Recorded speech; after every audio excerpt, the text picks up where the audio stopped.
Halo, assalamualaikum warahmatullahi wabarakatuh. Bagaimana kabar Anda semua? Semoga baik-baik saja ya. Di video ini saya akan membahas sebuah pekerjaan. Ya, mungkin pekerjaan ini sebagian kawan-kawan ya terasa asing. Khususnya yang belum pernah keluar ya dari Pulau Jawa, karena ini pekerjaan ini berada di luar Pulau Jawa. Khususnya di Kalimantan, Sumatera, ada juga di Papua, kayaknya ada Sulawesi. Pekerjaan ini menurut saya keren ya, tapi ya agak melelahkan. Memang ini pekerjaan yang berat. Untuk laki-laki ya cocok lah. Pekerjaan ini ya itu pekerjaan di perkebunan kelapa sawit. Buat kalian yang suka petualangan, lingkungan alam, ya ini cocok buat kamu. Di perkebunan kelapa sawit ini cukup banyak aspek pekerjaan ya. Ya, yang saya bahas di sini adalah bagian lapangannya ya. Dalam setiap 500 hektar biasanya perusahaan membutuhkan sekitar 40 sampai 30 pemanen lah. Jadi yang mau saya bahas di sini pertama adalah yang bagian panen ya, karena ada bagian perawatan juga, ada supervisi. Ini yang saya bahas di sini sekarang adalah yang bagian panen. Jadi dalam sekitar 5.000 hektar itu perusahaan membutuhkan sekitar 300 pemanen. Itu pemanennya saja ya. Dan setiap perusahaan memiliki luasan yang berbeda-beda ya. Beda PT, beda luasan perusahaan lah. Kalau di Kalimantan saja ada sangat banyak perusahaan perkebunan kelapa sawit. Jadi teman-teman bisa pilih ya, yang di PT mana, di kabupaten mana, provinsi mana, itu bisa dipilih sendiri. Kalau sampai saat ini permintaan tenaga panen masih sangat tinggi, dan hampir semua perusahaan selalu membuka lowongan pekerjaan untuk bagian panen sepanjang tahun.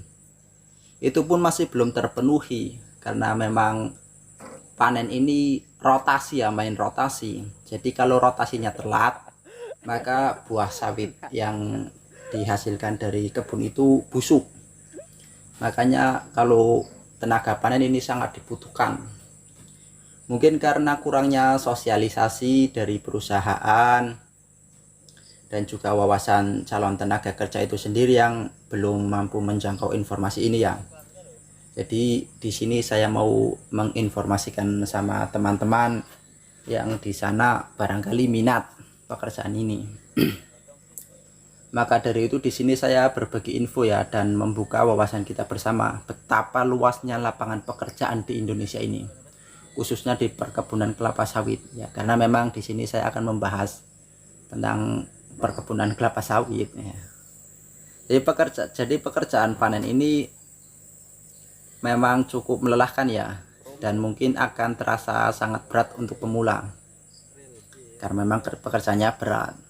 Maka dari itu persiapan pertama dari calon tenaga kerja itu sendiri adalah mental. Jadi sebelum terjun ke pekerjaan perkebunan kelapa sawit ini, mental dulu. Mental, terutama mental merantau. Jadi harus kuat dalam perantauan. Karena kalau sudah terjun ke pekerjaan ini bukan pekerjaan yang 1 bulan 2 bulan ya, tahunan. Jadi mungkin ya secepat-cepatnya lah 6 bulan baru pulang. Jadi yang pertama itu ya, siapkan mental secara matang. Lalu kemudian mencari informasi yang detail tentang pekerjaan ini ya. Ya nanti bisa saya coba informasikan di video-video berikutnya ya. Kemudian mencari jalur untuk bisa masuk ke perusahaan itu. Karena untuk masuk ke perusahaan itu nggak bisa sembarangan ya. Tentu ada jalur dan ada aturannya lah. Kalau jika Anda berada di luar pulau, Anda bisa menggunakan jasa perantara, atau Anda bisa juga melalui Depnaker, karena banyak juga perusahaan yang bekerja sama dengan Depnaker untuk masalah pencarian tenaga kerja ini. Kalau keuntungan dari jalur melalui Depnaker itu adalah seluruh biaya pemberangkatan akan ditanggung oleh perusahaan walaupun Anda berada di luar pulau. Misal ini perusahaannya di Kalimantan, terus Andanya di Pulau Jawa, itu seluruh biaya pemberangkatan akan ditanggung sama perusahaan. Itu kalau Anda lewat jalur Depnaker. Dan tenaga kerja akan dikontrol terus hingga sampai di perkebunan atau perusahaan. Nah, kemudian setelah sampai di perusahaan akan melakukan pendataan terhadap calon tenaga kerja ini. Tenaga kerja kemudian akan disodorkan beberapa lembar kertas ya, yang isinya tentang kebijakan perusahaan yang harus ditaati oleh karyawan. Itu sih ya kebijakan ya standar-standar saja ya, kayak perusahaan-perusahaan pada umumnya. Dan kemudian calon tenaga kerja akan diminta untuk tanda tangan kontrak. Kalau lewat jalur Depnaker biasanya kontraknya sekitar 2 tahun. Jadi 2 tahun itu selesaikan kontrak, nanti bisa diangkat jadi karyawan tetap, atau kalau pekerjaannya kurang memuaskan ya bisa lepas kontrak. Nah, di situ kawan-kawan sudah resmi ya kalau sudah menandatangani kontrak tersebut. Nah, kemudian kawan-kawan akan diarahkan ke mes yang sudah disediakan oleh perusahaan.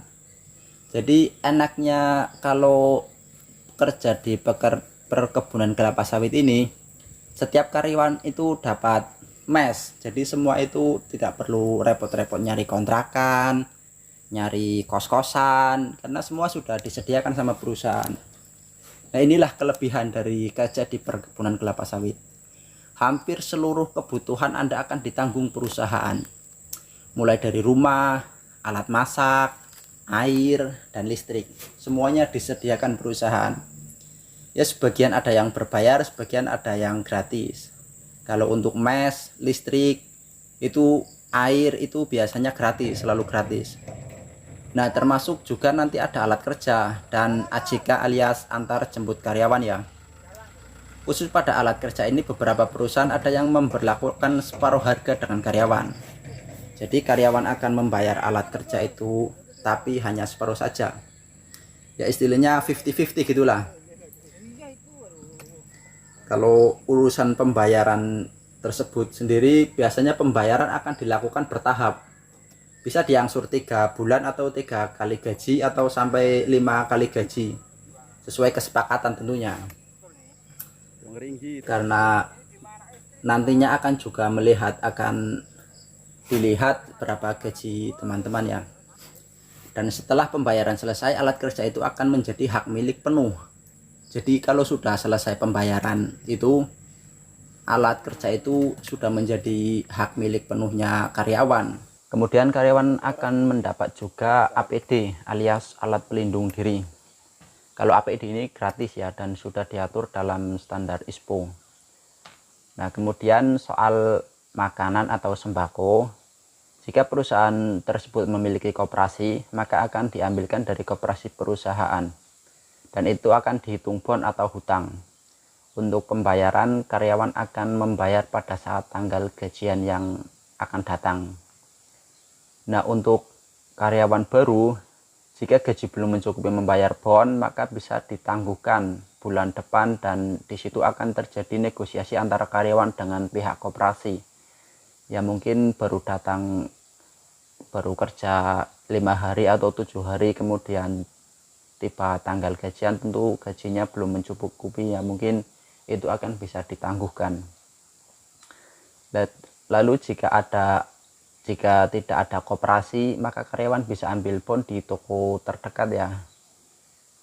Pada setiap titik mes biasanya selalu ada toko yang menyediakan sembako dan sudah menjadi sistem yang umum ya di perusahaan perkebunan kelapa sawit itu, pembayaran selalu menggunakan dengan sistem bon. Jadi semua bisa diatur di perkebunan kelapa sawit ini. Nah, sampai di sini sudah cukup paham ya mengenai lowongan kerja dan jalur pemberangkatannya. Kalau pembahasan lebih lanjut akan saya bahas di video berikutnya. Nah, jika video ini bermanfaat, Silahkan kalian subscribe channel ini, dan jika suka silahkan di like video ini ya. Jika ada pertanyaan terkait pekerjaan di perkebunan kelapa sawit, silahkan tuliskan di kolom komentar ya. Jika ada saran atau kritik, mungkin bisa dicoret-coret juga di kolom komentar ya. Oke, sampai di sini dulu pembahasannya ya. Kita bertemu lagi di pembahasan berikutnya di lain waktu.